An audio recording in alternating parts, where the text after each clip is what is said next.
From the tiniest EVs in India that still pack a punch to the content wars erupting in the OTT space. And of course, you've seen the UPI of e-commerce launch, ONDC. But what exactly is the user experience like when you're using this particular platform or service? All that and a lot more. I'm your host Aayush Ailawadi and this is Tech Today.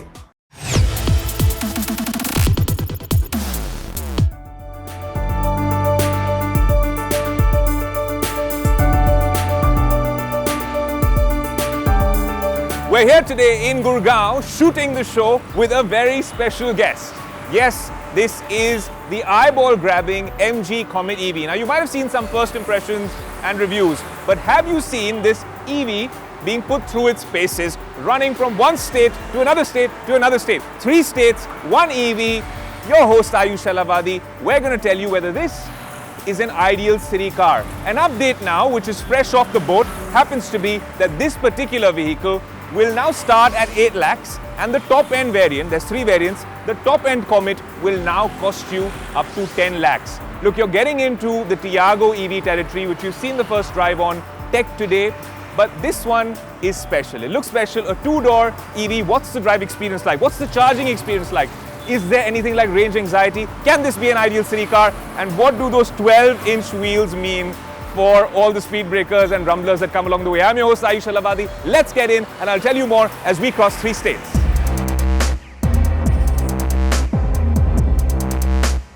Now, when we talk about a daily commute, maybe to office or dropping your kids to school, in most Indian cities, there's one route or 2 routes that you could take.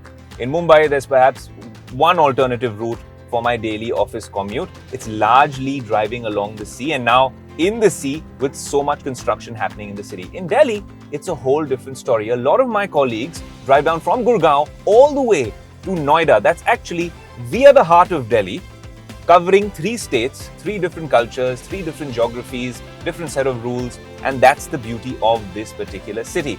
But that's what we want to figure out. If you want an ideal city car and you call it, well, this micro EV, so to speak, the MG Comet, can this be the ideal city companion? That's what we want to find out on this episode of Tech Today.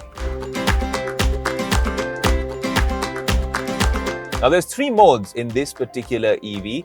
Like other EVs, Eco, Normal and Sport. Right now, I'm in Eco mode. There's a small button over here. I press it and I'm in Normal. And I'm guessing this is what I should be in all throughout. It affects the range almost instantaneously. But in Sports mode, it's a lot more sprightly, a lot more peppy, and a nice horn as well. In the city, I think it's fine. Start-stop traffic, normal mode does the trick. I'm going to put a normal mode because when you're on an EV, no matter how good the battery optimization is, how good the regen is, there is a certain level of range anxiety. Now, the good news is, where I'm staying in Gurgaon, we have a charging station. In the heart of Delhi, there's plenty of charging stations. And in the India Today office, because we are future first, we have charging points as well. So I'm not that worried about charging on this route, but this would effectively be my daily office commute. Now, if you can get nearly 200 kilometers on a single charge with this particular EV, it's great. Right now I'm at 76% and I have around 150 kilometers on this particular charge. Obviously, it depends on how you drive the car, how you brake, what kind of features you use. The air conditioning's on because it is scorching here in New Delhi.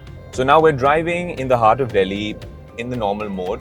And honestly, if you can get nearly 200 kilometers, then this is quite a contender for the ideal city EV. The fact that Apple CarPlay and Android Auto wirelessly connect to your device makes it very easy. The car is an absolute eyeball-grabbing, well, attention-seeking EV. Everyone on the road is looking at it and they seem quite fascinated, very curious. अच्छी लगी आपको? कितनी drive है भैया? 200 kilometre. मैं गाड़ी के बारे में पूछा था भाई जी। आपको खरीदनी है? 8 लाख रुपए के करीब है। कोई बात नहीं भाई जी। थैंक यू भाई साहब।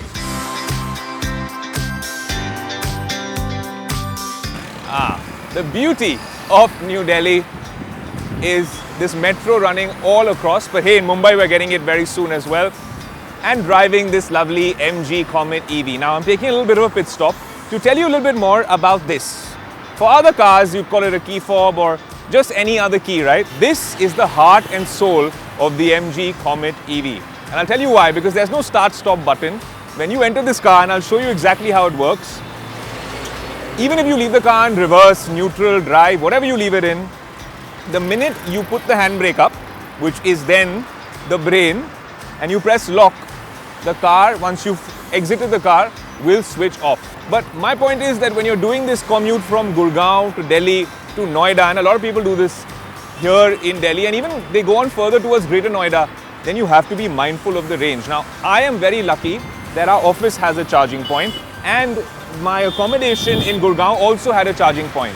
So then end to end, you're a little sorted, but that's something you have to still be mindful of. That infrastructure is still picking up, but this can still do the job. Now, the minute you want to get into this and now head towards Noida, I actually hit unlock, and then I'll show you what happens. Press the brake pedal twice and the car is ready to go. There's no push start button. It's just the brake pedal down right over here. Press it twice and the car is ready to be put in drive, and then off we go.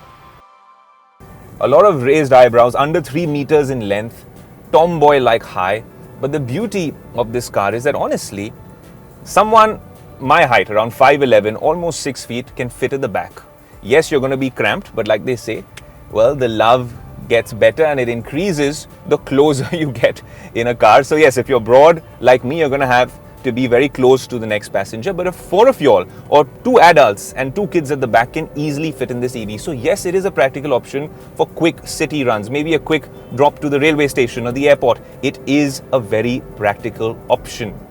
When we're talking about range, look, if you're covering 60-70 kilometers one way, and if you put this on charging, then you can cover maybe 150 kilometers in a day. So this Gurgaon to Noida and back is very, very feasible. That's what we're actually testing to see whether that claim stands true and whether this can be practical in that sense. In Mumbai, it's going to work for sure, right? Because the kind of distances we cover, it's pretty all right over there.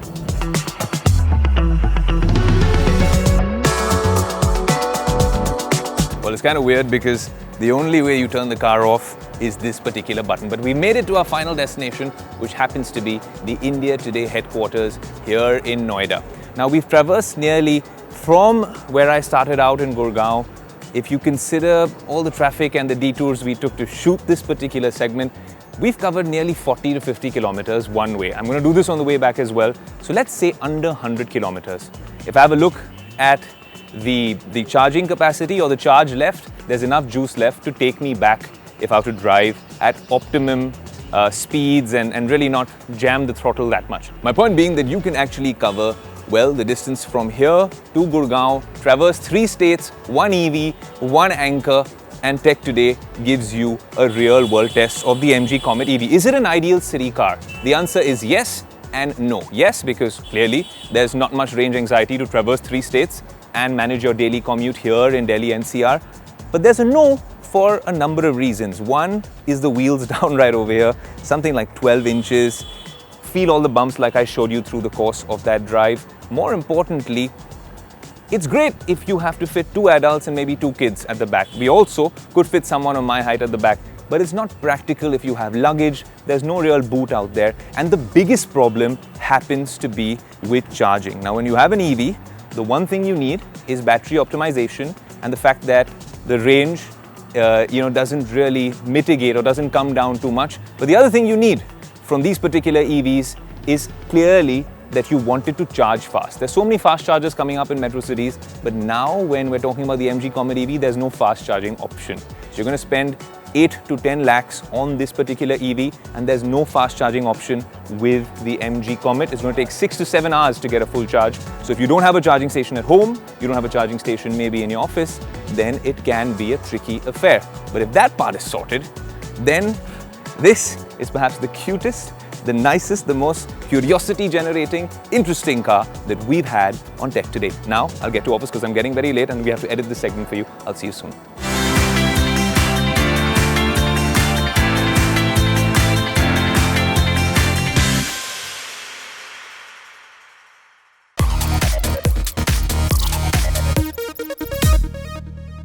Now, in 2016, one of the big disruptors in the technology world here in India happened to be UPI. absolute game changer in the payment space. But what if I told you that the UPI of e-commerce is here? We've covered it on Tech Today. We've spoken to the CEO, T. Koshi, of course.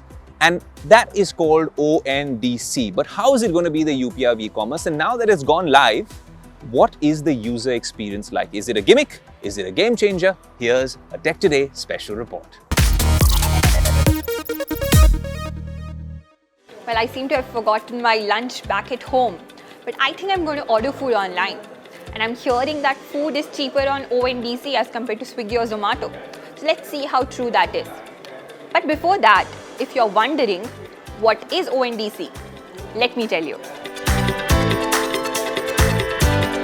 ONDC is a network that lets sellers voluntarily display their products and services across all participating apps and platforms.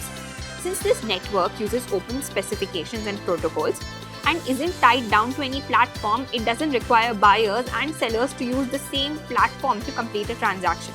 So long as the platforms are connected to this open network, buyers and sellers can transact irrespective of the application they use.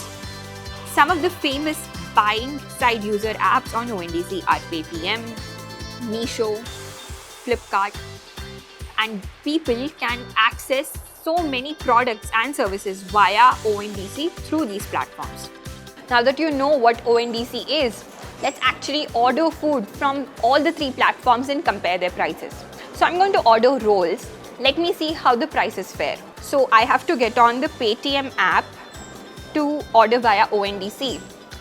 This is not very accessible because the Zomato or the Swiggy platforms are apps in themselves, so it's very accessible to order from there. But that's not the case with ONDC. So I placed the order for rolls.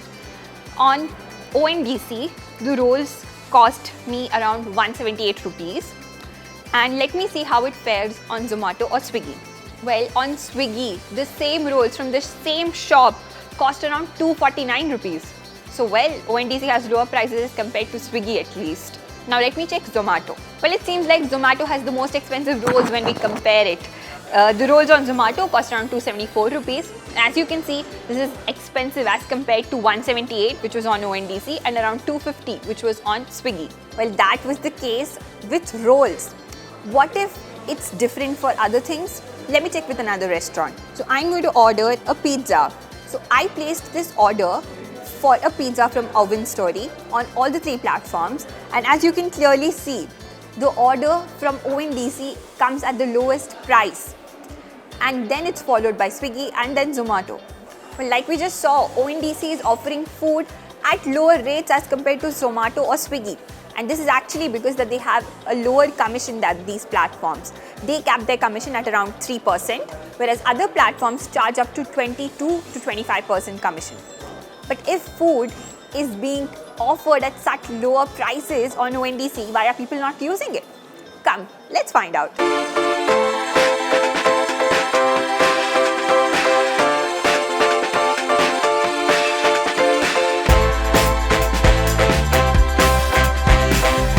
Have you used ONDC? No. And have you heard of ONDC? No. Have you heard of ONDC though? Never heard it. I don't know what ONDC is, but Swiggy, yes, for sure, but I don't know what ONDC is. Where do you order food from? Swiggy, Zomato, whatever. But have you ever used ONDC though? No, not really. I haven't heard of it. So do you use Swiggy and Zomato? Yeah, I use them. Have you heard of ONDC? Yeah. Do you use it? Currently not right now. I've heard, but it's not the very much. I don't have very much knowledge about it, I think. I have heard about it, but used only once. Do you use Swiggy and Zomato? Yeah, of course. And do you use ONDC? No, but I have seen this is an initiative by government and which gives a lot more discount than Swiggy and Zomato. Yeah, recently I saw a reel on Instagram that it's a new food app and it gives some sort of 30-35 discount more than Swiggy and Zomato. So is your shop listed on ONDC? No, we are not. And so is there any particular reason why you're not listed? We have not come across the same portal as of now. Yeah, I think it's not very reachable, and I think the programming is not very accessible to the customers as of now. As you know, it's not available on all the restaurants, so I generally prefer Swiggy or sometimes Zomato. Well, after discussing with people around Delhi what their take on ONDC is, we roped in an expert. Neeraj Bora is an analyst who is tracking these e-commerce wars closely, and this is what he told us. The intent of this is to reduce monopolies that have been created by large tech companies and to provide a level playing field to all the merchants or all the participants in the ecosystem. I do believe that the lower commission that is being charged by ONDC, so that will help the consumers and the merchants a lot better. And I do believe that the commission rates will converge to 10 to 15% in near future. And the government is I would say it will be expecting a disruption better than the UPI in this case. Like we just learned today, although promising, ONDC has its own limitations. For starters, it's not very popular among customers. That's one of the reasons why prospective sellers are apprehensive about getting on the platform. Moreover, the platform is not very intuitive for customers. And this is also a roadblock in making ONDC the real disruptor in the e-commerce space. But we have a lot of faith in the system, and we think that if all these problems are solved, maybe ONDC can really disrupt the Indian e-commerce space. And we will be closely tracking it. This was Akanksha Chaturvedi for Tech Today. The streaming battle, the content wars in India heat up yet again. This time, JioCinema is making all the waves. Remember when you used to watch all that fancy HBO content on Hotstar? Well, now it's on JioCinema. All the big sports properties, that's also now on JioCinema. So there is a premium plan as well, and it's genuinely stirred the hornet's nest, so to speak. But what is it all going to pan out like? How does India's OTT landscape really look for all of us consumers? Here's a Tech Today special report. It may feel like a moment of deja vu when you hear that Jio is disrupting an industry once again. But no, it's not 2016 again when Jio single-handedly changed the face of the telecom industry. But it's 2023, and this time Jio is targeting the OTT industry. With IPL already up on their screens, the next big bet that JioCinema has taken is by bringing in the HBO content. This comes at a time when the Indian audience is pretty much starved for their favorite American shows like House of Dragons, Succession, Last of Us, and many others. But be it the IPL or HBO content, Jio has managed to single out Disney Plus Hotstar by taking away two of its biggest crowd pullers. In fact, a further hit was when JioCinema streamed the much-loved IPL for free, in contrast to Hotstar, which made its users buy plans ranging from $8.99 to $14.99. In a market where there's Netflix with its variety of plans, the lowest one starting at $1.99, ranging up to $6.49 per month, Jio is available for $999 for a year, which is still cheaper than Amazon Prime, which is priced at $14.99 for a year. JioCinema offers only one plan for now, whereas Disney Plus Hotstar has two, one for $8.99 a year, which is cheaper than Jio of course, and one at $14.99, same as Amazon Prime. But the question is, with IPL and HBO content taken away from their hands, how will Disney Plus Hotstar retain its subscribers? I think this had to happen. So one big reason why it has happened is because the premium audience who's going to consume this HBO and Warner content, they want to have an ad-free experience, right? And IPL was introduced from a different strategic standpoint wherein they really wanted to focus on the masses and drive a large customer base on JioCinema. Now, because they want an ad-free experience, I think this is more targeted to the premium audience in terms of how they feel about the platform, what is their experience around the technology offering, the user experience, everything put together, whether they're able to track trends of these premium customers in terms of their consumption patterns, and whether they're able to retain customers as well. Consumers and content, these are the two C's that pretty much run the OTT industry. We know about JioCinema's content strategy with HBO and IPL, but what about consumers? Are consumers really signing up for the $9.99 per year subscription plan, and will they be moving to JioCinema? Let's find out. It all depends, to be very honest.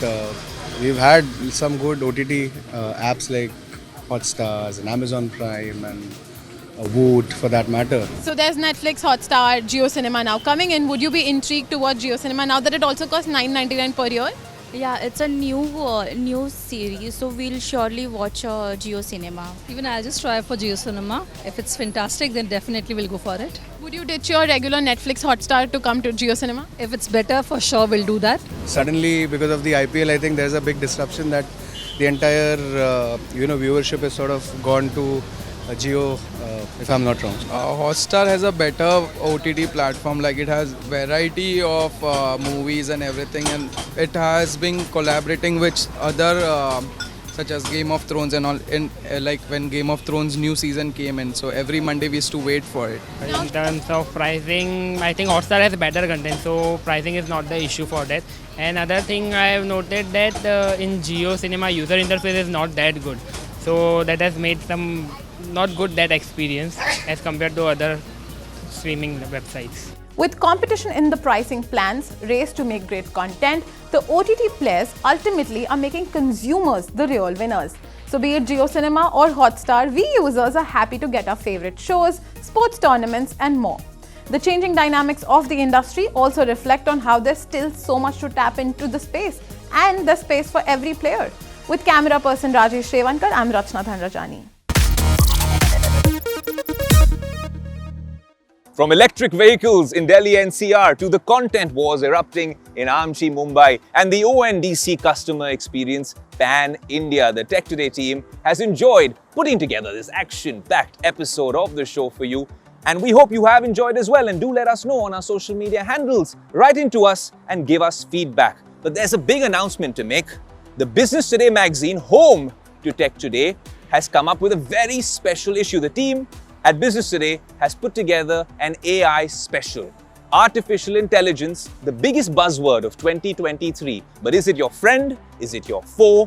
A boon or a bane? Do we need safeguards in place? There's going to be a lot more action through the course of this month and the next across the India Today group when we're talking about artificial intelligence. But it all starts with this very special magazine out on stands. Do check it out and do let us know on our social media handles what you thought of our efforts with the magazine as well. Until next week, I'm your host Aayush Ailawadi saying adios.